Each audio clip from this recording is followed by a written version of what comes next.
From our hotel, sumakay tayo ng train, several transfers hanggang sa marating natin itong Tokyo Disney Resort Station. Very convenient ang paggamit ng train kasi yung aming Pasmo card ay pwede rin gamitin dito.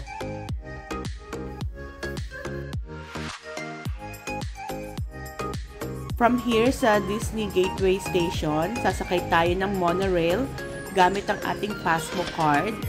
This card is very convenient and it's only available sa mga tourists na pwede mong makabili sa certain locations, stores, at saka sa mga airport. Okay, andito kami sa loob, kababa lang namin ng train here station. And then, we're going to take another train.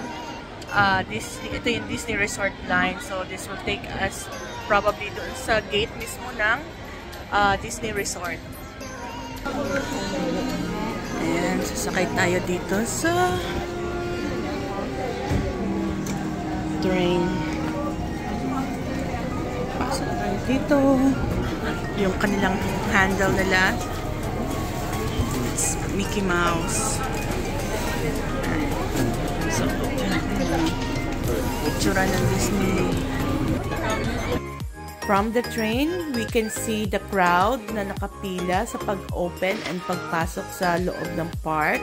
We arrived a little past 8 and ayun na yung line-up. Here inside Disney! Ang saya-saya!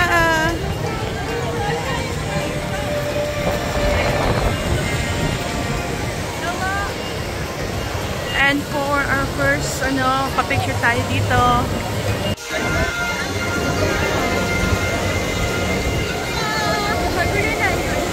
Ready na dito sa Tokyo Disney Sea para sa Halloween.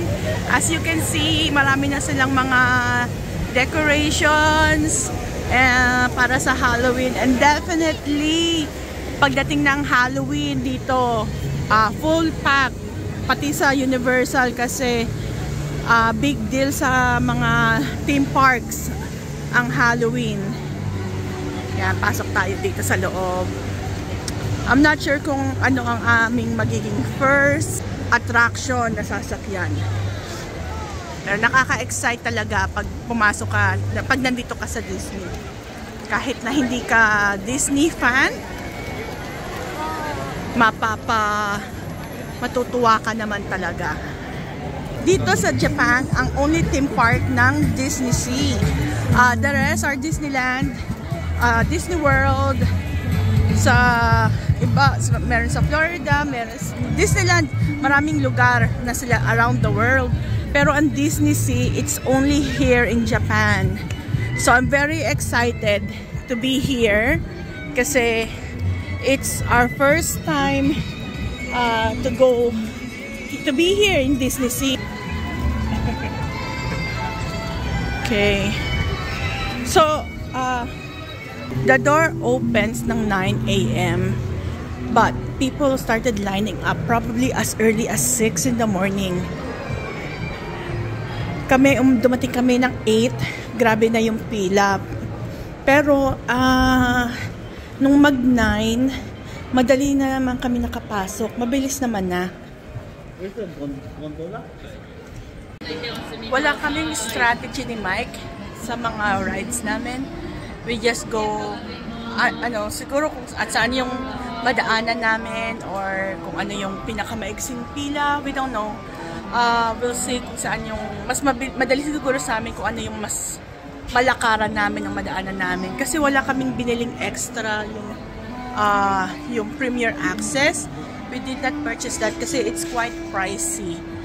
And here sa Disney, wala naman akong ine-expect na or na talagang looking forward na mga rides or attractions. Gondola ride, wala siya sa ibang Disney park. Ayan, nandito kami sa gondola ride dito sa Disney Sea. Ayan. This is the first dito sa Disney gondola. wala nito sa other Disney park. Kaya excited kami. Una, nakasakay na naman kami sa gondola sa Indonesia. Pero iba pa rin yung experience nito. So, makikita nyo. Yan. Kaso hindi siya kumakanta. Dapat kakanta yan. Mas enjoyable sana itong ride na ito kung naiintindihan namin yung guide. Kasi yung language niya is Japanese, kaya wala kaming naiintindihan. Most of the people na nakasakay dito, they were just looking or walang response or walang reaction sa mga sinasabi niya. Although merong 2 words kaming naiintindihan, Buongiorno and Ciao. After ng short ride namin sa gondola ride, lalakad naman kami papunta sa American Waterfront Station. Dito sasakay kami ng monorail, papaikot sa buong island ng Disney Sea. Actually, it's one way lang pala. Punta kami sa other side ng Disney Sea. Masyado kasing malaki itong Disney Sea, kaya to save time, sasakay kami nito monorail na maghahatid sa amin sa kabilang side. Maganda rin ang experience na to kasi nakikita namin from up here yung mga rides sa baba and kung gano'n nakahaba yung mga pila sa mga attractions. The next ride namin, sinusukat ang size or height ng mga bata kasi everybody has to wear a seat belt for safety reasons. At kung hindi pa kaya ng bata mag-seatbelt na nakaong sarili niya, kakandong na lang siya sa parent niya. Maganda ang ride na to, pwede siya for all ages. Kaya lang, narration ng show na ito is Japanese again. Sana kahit subtitle nalagyan nila para naiintindihan ng mga taong hindi nagsasalita or nakakaintindi ng Japanese. Kami na yung susunod. Ito na, kapila na kami. Ayan. So, naantay, open yung doors. Then, pasok na kami. 50 minutes approximately wait time. Well, not bad. It's okay. Okay, we just finished our Nemo and Friends ride. So, we're now here at Aquatopia. So, dito tayo sasakay. 2-person rider yata ito. So this one is not bad. It's saying it's 40 minutes wait time. Right. So earlier, dun sa Nemo ride, it was 50 minutes wait time, and then now it's gone up to 80 minutes, and this one is 40 minutes wait time now. We are here on our, what's this, 4th ride, and sa Utopia. Or Atopia. Aquatopia. So, ito, this is, para itong yung speed bump. Ganon, speed car. Yung car. Dito sa paikot-ikot na to, matake ang vertigo ko. Akala ko simple lang yung madali lang tong ride na to. Kaya lang nakailang 360 degrees turn. Tapos minsan magwa 180 degrees na biglaan, vice versa. Kaya na medyo nahilo-hilo din ako sa pagsakay ng ride na ito. Meron kasing mga lines sa ilalim na sinusundan. Ayan, tingnan nyo guys. Ayan o. Kung napapansin nyo yung mga blue lines. Stop here. Ayan. Go in circles. Kaya pretty much you can tell kung saan yung direction ng sasakyan ng bank car.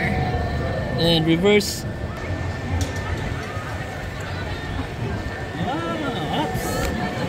Turn around. And then we reverse. Turn around. Oh. Backwards. Itong The Center of the Earth ride, isa sa mga pinipilahan talaga ng mga tao. It took us about 120 minutes wait time para makapasok at makasakay sa attraction na ito.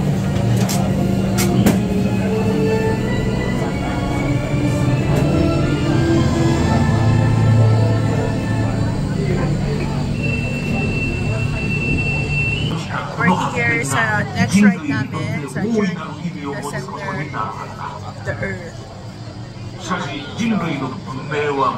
This was 95 To be honest, I'm not sure what to expect sa ride na to kasi I have no idea kung ano itong papasukin namin na to, kung anong klaseng attraction nito kasi I did not do any research about this ride. So surprise na lang para sa amin. Madilim sa loob kaya hindi namin makita kung ano ang dinadaanan namin. Pakiramdaman na lang. So naramdaman namin na unti-unti kami umaakyat. And then I think pag reach namin ng peak, ng top, biglang bagsak. So kaya nakakagulat din. We are here sa aming next attraction, next ride, ang Soaring Fantastic Light. Ito ay isang flight simulator attraction na starts in a museum.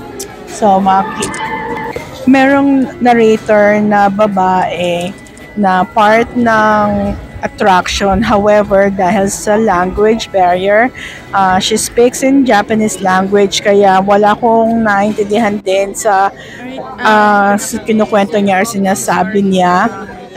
Maganda yung experience namin dito sa attraction na to kasi nakasakay kami sa glider.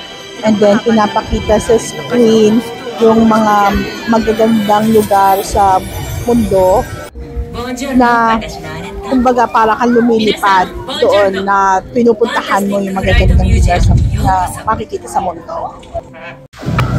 Halloween na ang team dito sa Disney, kaya ang parade ng stars ng mga mascots ay nakapang-Halloween. Ito sina Minnie, Mickey, sina Pluto, lahat sila Donald Duck, naka-Halloween costumes na sila. So magpapaikot-ikot sila dito sa may, not sure if it's a river, para sa kanilang show. Next ride namin dito sa Disney Sea ay ang Toy Story attraction. Masaya, maganda to kasi nakakaaliw talaga lalo na pagka binabaril mo yung mga bull's eyes.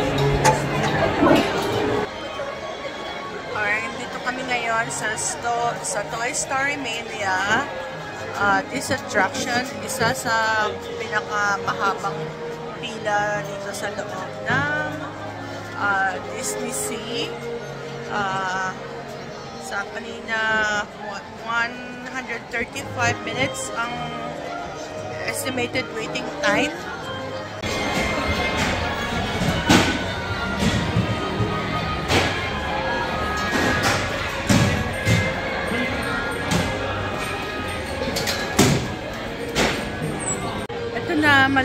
Malapit na, konti na lang, ilang minutes na lang. Ayan na, oh. Oh, kita na. Siguro mga nasa 15, yung mga nasa harapan namin. Konti na, 15 na 20 na yan. Konti na lang.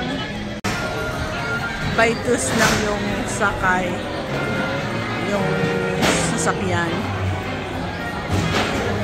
Pero baliktaran naman eh. So, kaya mabilis na rin naman.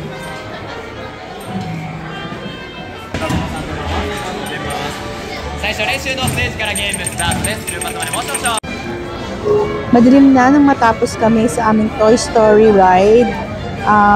Okay din naman pag inabot ng gabi kasi naglalabasan yung mga ilaw at ang liwanag, ang ganda-ganda.